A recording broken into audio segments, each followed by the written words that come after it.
जय गणेश. आपल्या पुण्याचं आराध्य दैवत आणि आपला सर्वांचा लाडका बाप्पा श्रीमंत दगडूशेठ हलवाई गणपती बाप्पा, ह्या गणपती बाप्पाची महती ही आज साता समुद्रापार जगामध्ये प्रसिद्ध झालेली आहे.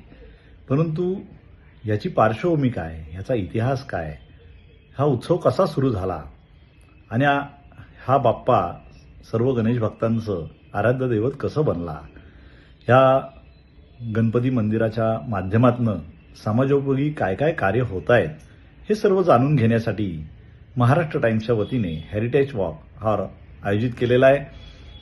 रविवार दिनांक 15 सकाळी 9 वाजता दगडूशेठ गणपती मंदिराच्या गणपती सदनमध्ये आपण सर्वांनी अवश्य उपस्थित राहावे आणि आपल्या बाप्पाप्रती आपलेली असलेली आस्था, श्रद्धा